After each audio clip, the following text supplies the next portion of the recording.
Les vraies voix sur Sud Radio avec Philippe Bilger, Caroline Pilastre, Christophe Madrol, Françoise Coel. Le projet de loi pour le pouvoir d'achat présenté en Conseil des ministres ce matin, plusieurs mesures face à l'inflation.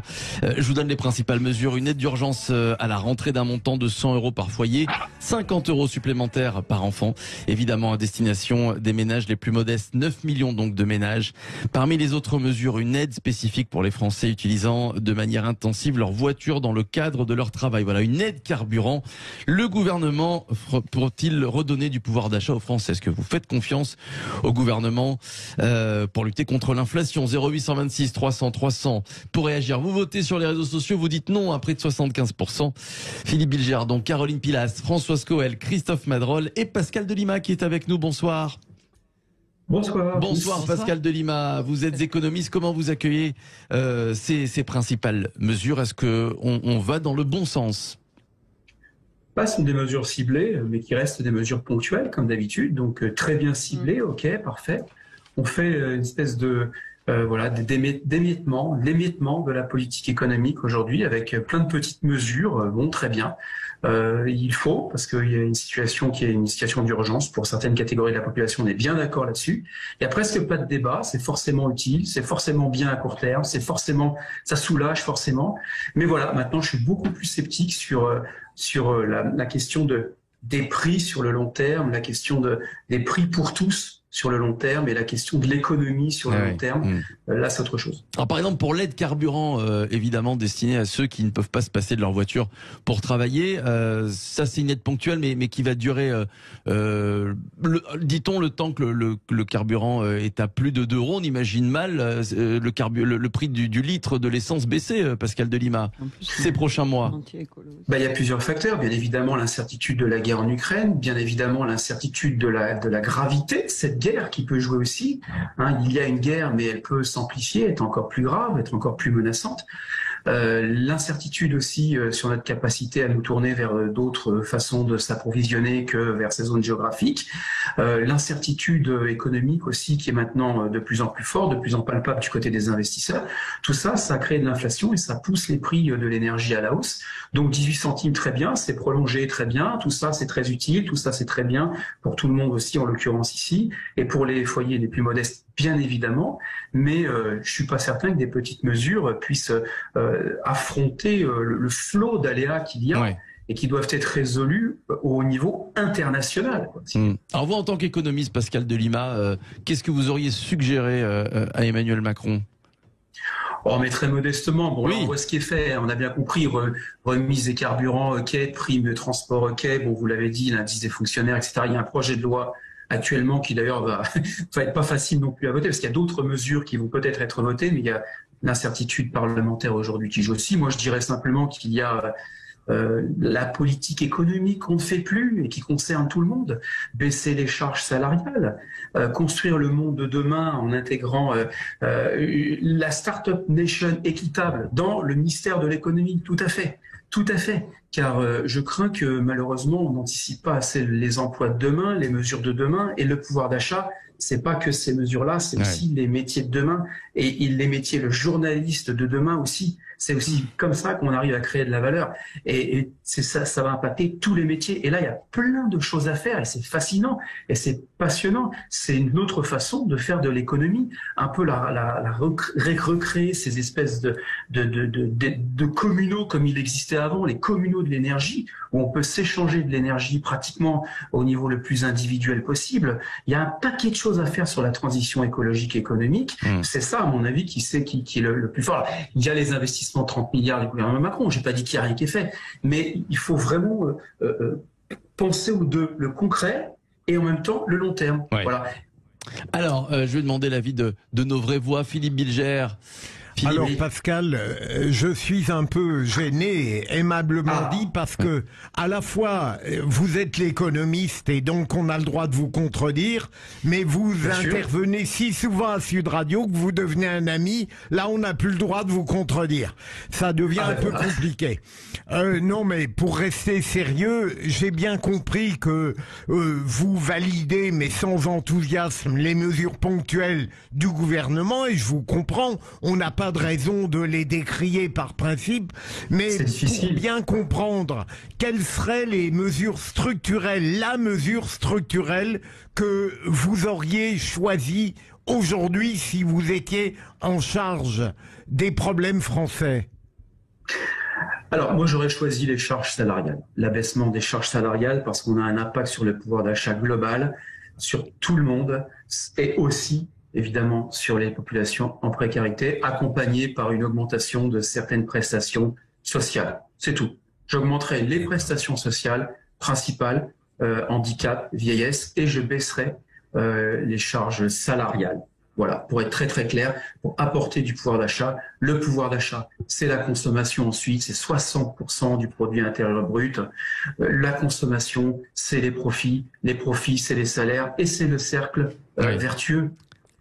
Alors c'est vrai qu'en temps de Covid, il y avait on appelait ça l'argent magique. Hein. C'est vrai qu'il y a eu énormément d'aides, le quoi qu'il en coûte. Là, alors bon, le Covid revient évidemment, on va faire une parenthèse, mais là, c'est l'inflation, c'est le pouvoir d'achat qui est impacté, le pouvoir d'achat des Français. Et on nous sort quelques petites mesurettes. Quelques centaines d'euros, Christophe Madrol. Non, moi je partage complètement ce que dit notre ami Pascal. Peut-être qu'il faut expliquer, Pascal, qu'est-ce que c'est que baisser les charges salariales, parce que par rapport à nos auditeurs, nous on sait ce que ça veut dire, mais baisser les charges salariales servent à quoi? Alors Pascal de Lima. Tout à fait. En fait, ce qu'il faut voir, c'est lorsqu'on analyse le pouvoir d'achat, il y a en gros le salaire brut. Le salaire brut et le salaire net. Le salaire net, c'est le salaire brut, moins les charges patronales et les charges salariales. Ouais. Ensuite, vous ajoutez les rendements de l'épargne, les loyers, les prestations sociales et tout ça, vous allez le diviser par des prix d'indice à la consommation du panier de biens de la ménagère. Donc, pour améliorer le pouvoir d'achat, il y a une façon de faire qui est, si on n'a pas la main sur les salaires, c'est d'avoir la main sur les impôts. Pour arriver à un salaire net plus élevé. Et évidemment, comme il a déjà été mis à contribution par des baisses de charges côté employeur, eh bien l'idée c'est de le faire côté salarié. Et ça permettra tout simplement d'apporter du pouvoir d'achat direct. Alors, en baissant les charges salariales, on donne du pouvoir d'achat aux Français, sauf qu'il y a bien une partie qui va être lésée. À quoi servent ces charges salariales? Elles servent bien à financer les charges salariales. Si vous voulez, moi je suis pour ce qu'on appelle l'individualisme économique, c'est-à-dire que c'est par le biais de l'amélioration du salaire net qu'on arrive à améliorer aussi la force publique. Et donc quelque part, en améliorant ces salaires nets, effectivement, on peut penser qu'il y a moins de dépenses publiques parce qu'il y a des ressources qui sont moindres pour l'État et pour financer ce dont je parlais et la protection sociale. Et on peut y voir là une contradiction, mais il n'y a aucune contradiction parce qu'à travers plus de consommation, c'est aussi plus de recettes via la TVA, qui est le poste principal de recettes de l'État. Donc finalement, on se prive de quelque chose pour quelque chose d'encore plus grand en termes de recettes pour l'État si on baissait les charges salariales. Donc on aurait aussi plus de prestations sociales, il n'y a aucune contradiction, juste d'inciter les gens à plus travailler. Plus travailler va permettre également d'avoir plus de recettes pour l'État via la TVA, parce qu'on consomme davantage, et parce que voilà, et c'est un système tout à fait vertueux qui a déjà été testé dans les années 70, 80, 90 par les politiques keynésiennes de relance de la demande, et ça marche très très bien, beaucoup mieux que l'abaissement des charges patronales. Le problème rapidement, c'est comme j'avais abordé sur d'autres sujets tout à l'heure, je ne vois pas aujourd'hui le projet économique d'Emmanuel Macron, à part se définir comme un libéral, derrière, qu'est-ce qu'il met comme mesure? Je ne les vois pas réellement. Il n'a pas de projet à long terme qui peut être structurel, comme le dit notre ami Bilger, mais également au niveau donc de l'économie. Quelle économie il veut mettre au niveau national? Et l'autre part, attention, parce que la relance keynésienne défavorise les classes moyennes. Et si effectivement on favorise à juste titre les classes les plus en difficulté, très bien. Qu'est-ce qu'on fait des classes moyennes? Aujourd'hui, il y a des dizaines et des dizaines de personnes classe moyenne qui ont peur d'être rétrogradées économiquement. Alors, la réponse de Pascal de Lima, juste après on entendra Françoise Coel et Caroline Pilastre. Pascal. Je vais essayer d'être rapide. L'idée de la politique économique axée sur les charges salariales, c'est effectivement pour améliorer le pouvoir d'achat des consommateurs et stimuler la consommation. On a bien compris au niveau macroéconomique, ça concerne tout le monde. Mais en plus de ces politiques économiques, Il faut ajouter ce que les économistes appellent un vilain mot, les politiques structurelles. Ce sont des politiques qui vont chercher à transformer l'économie, à former, à qualifier, à apporter plus de valeur ajoutée, notamment pour toutes les fonctions support, je le rappelle, principalement exercées par les classes moyennes et qui vivent aujourd'hui le chômage technologique et qui jouent sur leur pouvoir d'achat.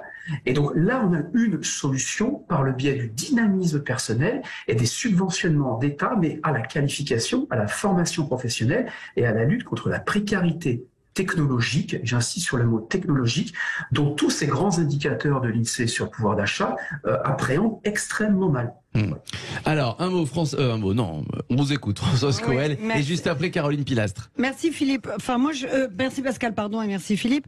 Elisabeth Borne l'a dit hier, elle a dit que progressivement, il va falloir qu'on fasse un effort tous ensemble pour travailler plus. Bon, ça c'est sûr. Mais surtout, faut pas oublier qu'il y a des choses qui ont déjà été faites quand même. Il y a eu la prime Macron, bon, elle avait quand même vocation à aider les salariés les moins aisés. Il y a des mesures qui ont été prises, et pas seulement en faveur des particuliers. Il fallait aussi aider les collectivités, il fallait aussi aider les entreprises. Je pense qu'il y a quand même pas mal de choses qui ont été faites. Aujourd'hui, il ne faut pas oublier qu'on est plutôt sur une situation de plein emploi. Donc en effet, il fallait surtout aider les gens à travailler et à gagner de l'argent. Je pense que c'est ça qui a déjà été fait pendant le premier mandat d'Emmanuel Macron. Alors là, en effet, on fait face à cette inflation. Il faut lutter. Ces mesures sont ciblées. Moi, je suis comme Pascal. Je pense que c'est bien. En effet, les aides d'urgence, les 50 € par foyer, les aides au carburant, bon, c'est pas mal. Mais en effet, c'est pas ça qui va sauver la France. Donc, je pense qu'Elisabeth Borne, hier, dans son discours de politique générale, elle a quand même ciblé des mesures. Cette loi pour le pouvoir d'achat qui va être votée là bientôt, elle est quand même pas mal, elle est pas inintéressante. Et je pense que la prime Macron, c'est surtout ça c'est ça qui va être triplé. Elle est de retour d'ailleurs. Elle est de retour, la prime Macron. Oui, elle va être triplée. C'est très intéressant. Caroline, et c'est fondamental. pour finir cette partie, en tout cas, Caroline Pilastre. Les aides, les chèques carburant, les chèques alimentaires ne sont pas des solutions pérennes et durables. Et je recontextualise, cela coûte 9 milliards. Évidemment que c'est un coût, mais c'est l'argent de nos impôts qui est réinjecté sur le compte des plus précaires. Et que demandent les plus précaires? Ils demandent surtout une baisse de la TVA sur les produits de première nécessité pour s'en sortir sur le long terme. Navré. Donc il y a un moment donné, il faut prendre tout ça en considération parce que l'Ukraine a bon dos aussi dans certains secteurs. Michel-Édouard Leclerc le disait encore récemment, vous avez beaucoup de distributeurs qui s'en mettent plein les poches actuellement sous prétexte de cette guerre en Ukraine. Donc il y a un moment donné, si on ne veut pas plus de précarité dans notre pays, exactement, il va falloir prendre des vraies mesures et pas des mesurettes. Parce que tout ça, c'est notre argent. Le gouvernement peut-il redonner du pouvoir d'achat aux Français? Vous dites non à 72% et vous nous appelez au 0826 300 300. On va se retrouver dans quelques instants. Mais dans l'immédiat, on accueille Cédric qui nous appelle de Pau. Bonsoir Cédric. Oui, bonsoir. Bonsoir mon cher Cédric, 0826 300 300. Voilà, vous avez été le 15e à nous appeler. Et donc, je suis très heureux de vous annoncer que vous gagnez une semaine, mon cher Cédric, une semaine de vacances pour 4 personnes dans un gîte 3 épis de Gîte de France en Berne-Pyrénées. Voilà, mon cher Cédric. Non, ce n'est pas vous, c'est Cédric. On peut partir avec vous, Frédéric, ou pas? Ah bah non, il part avec sa famille, j'imagine. Cédric. Oui, j'ai parti avec la famille. Vous êtes sûr? Vous êtes mal à l'aise, mais ça va pas bien. Vous êtes sûr? Mais oui, il est sûr, il est sûr. Il est presque gêné de partir avec sa famille maintenant à cause de toi. Bon, Cédric, ravi, on est ravis pour vous. Je ne sais pas si vous aviez l'intention de partir cet été, mais en tout cas, si ce n'est pas le cas, c'est de nouveau le cas grâce à Sud Radio qui vous offre une semaine pour 4 personnes. Donc. C'est génial, merci beaucoup. Merci à vous, mon cher Cédric. Bravo. Merci, on se retrouve dans quelques minutes pour la suite du grand débat. À tout de suite. Pour des vraies voix sur Sud Radio, Philippe Bilger qui est avec nous ce soir, Caroline Pilastre, Christophe Madrol, Françoise Coel et notre invité, l'économiste Pascal Delima. Les propositions donc ont été faites à Emmanuel Macron lors du Conseil des ministres par Elisabeth Borne. Beaucoup de propositions et des mesures pour lutter évidemment contre l'inflation, pour redonner du pouvoir d'achat aux Français. Faites-vous confiance au gouvernement pour redonner du pouvoir d'achat? Vous dites non à 72% sur le compte Twitter de Sud Radio. Alors on parlait justement avec vous, Pascal Delima, c'est cette proposition que vous faisiez tout modestement, de baisser les charges salariales, autrement dit, de rendre du pouvoir d'achat, d'augmenter les salaires. Et il y aura beaucoup de grèves et de manifestations à la rentrée. C'est ce qui est prévu, c'est notamment ce qu'a dit la CGT. Est-ce que c'est possible ça, Pascal Delima, en dehors des charges salariales, puisque c'est votre proposition, d'augmenter les salaires, par exemple? C'est ce qu'on entend beaucoup en ce moment, augmenter les salaires. Alors, et si oui, comment faire à part baisser les charges salariales? Alors, à part baisser les charges salariales, il n'y a pas alors, malheureusement, si je retire le cas de la fonction publique, et déjà pour le cas de la fonction publique, il faut savoir qu'il y a l'histoire de l'indice qui va être revalorisé. Donc déjà, on est déjà dans le projet de loi de finances actuel, il y a cette histoire de revaloriser l'indice des fonctionnaires. Donc déjà côté public, c'est déjà une feuille de route du gouvernement. Donc, voir si ça va être voté ou pas, on ne sait pas encore, mais le point d'indice va être dégelé de la fonction publique. Donc déjà là, c'est une mesure directe.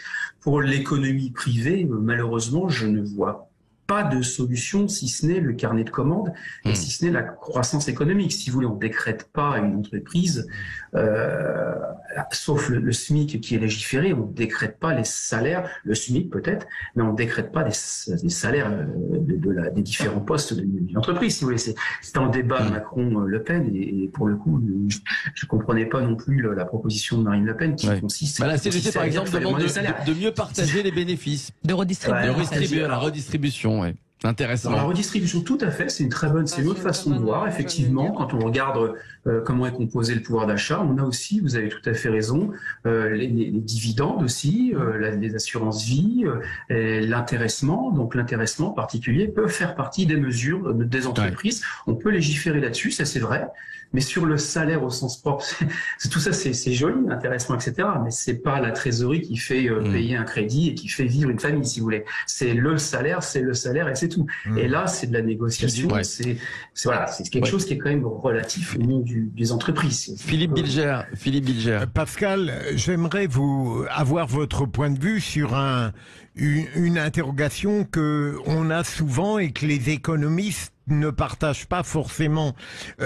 À votre avis, si on augmente le SMIC, est-ce que ça a un effet négatif sur les autres salaires ou est-ce qu'on pourrait le faire sans porter atteinte à une sorte d'équilibre? C'est un sujet très délicat parce que c'est un sujet qui est un peu, on va dire, un peu égoïste, entre guillemets, ou sur le terrain éthique. C'est-à-dire que l'augmentation du SMIC pose un problème d'incitation sur le marché du travail, dans le sens où, effectivement, au bout d'un moment, le SMIC arrive à de tels niveaux. Mais là, c'est la froideur de l'économiste, un peu qui parle souvent et plutôt côté libéral. Non, mais c'est un peu froid comme analyse. C'est que dire finalement quel est l'intérêt d'aller chercher un salaire plus élevé si automatiquement on impose en dessous des salaires minimum, enfin le SMIC en l'occurrence ici. Voilà, il y a un problème de réduction des écarts qui est un problème aussi pour la motivation, pour les incitations à travailler, à construire son parcours de façon verticale, à devenir classe moyenne supérieure par un parcours et des échelons extrêmement précis et difficiles.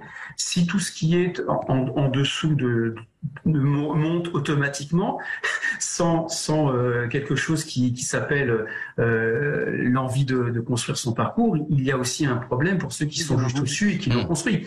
C'est un problème d'éthique, si vous voulez, c'est un problème de...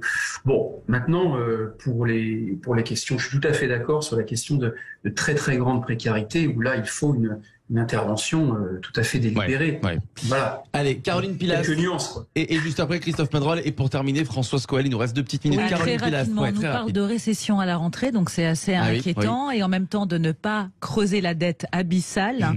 Là où moi j'ai un souci, c'est vraiment sur la déconnexion d'une partie des politiques, ainsi que de certaines personnalités ou Français tout court, qui ne se rendent pas compte de l'hyperinflation actuellement et qui mettent en doute même les Français les plus précaires ou les classes moyennes, comme tu le disais très bien, Christophe. Et donc, il faudrait que cette déconnexion n'ait plus lieu aussi, parce qu'on s'en rend compte de plus en plus de ça. Ouais. Christophe Madrol. Je viens de finir le bouquin de Friedman, Pascal, sur le revenu universel. Et c'est vrai que j'ai été pendant la campagne d'Hamon en questionnement sur ce revenu universel. Et je me rends compte que cet revenu universel répond à de nombreuses problématiques que nous mettons en questionnement régulièrement sur les plateaux. Et je pense qu'on a aujourd'hui, sans caricaturer ce qu'a fait Benoît Hamon ou d'autres, à revenir à une réflexion sur le revenu universel qui inclut dans la base imposable, bien évidemment, c'est une vraie question qu'on devra se poser par rapport à la question de la précarité. Oui. Françoise Coël, pour finir. Je suis tout à fait d'accord, je m'y suis intéressée aussi, je trouve ça intéressant en effet ce que tu dis Christophe. Revaloriser les retraites, on n'en a pas parlé, mais ça fait partie aussi des mesures qui vont être à prendre. Aider et inciter les entreprises à répartir évidemment les bénéfices et l'intéressement, on l'a abordé un peu tout à l'heure, mais aussi, et là c'est la présidente de l'éthique plutôt que l'étiquette qui parle, lutter contre les pratiques illégales. Je pense qu'il y a énormément d'argent à redistribuer et ça peut aider aussi à contribuer à redonner du pouvoir d'achat aux Français, notamment en aidant les entreprises. En 30 petites secondes, Pascal Delima, sur justement le revenu universel. Oui, tout à fait. Alors déjà sur les retraites, il y a déjà des augmentations qui sont prévues. Et sur le revenu universel, complètement pour à 200%. C'est pour moi la solution, évidemment, à tout ce qui va se passer dans les 20 prochaines années. Il va y avoir une transformation, je me répète, numérique et économique avec des nouveaux métiers. Il y a des gens qui n'ont pas forcément envie non plus de se lancer dans des métiers en utilisant l'IA ou l'intelligence artificielle et qui devront quand même avoir un revenu universel pour subvenir à des besoins de première nécessité. Et ces revenus universels-là, ils doivent être vraiment universels. C'est-à-dire que face aux besoins de première nécessité, nous sommes quelque part tous égaux. Et en plus, ça permet aussi à ce que des gens veulent gagner aussi, aller beaucoup plus et de faciliter, d'autoriser quelque part ce libéralisme et cette réussite professionnelle. Merci Pascal Delima, économiste. Le gouvernement peut-il redonner du pouvoir d'achat aux Français? Score final sur les réseaux sociaux. Vous dites non à 72%.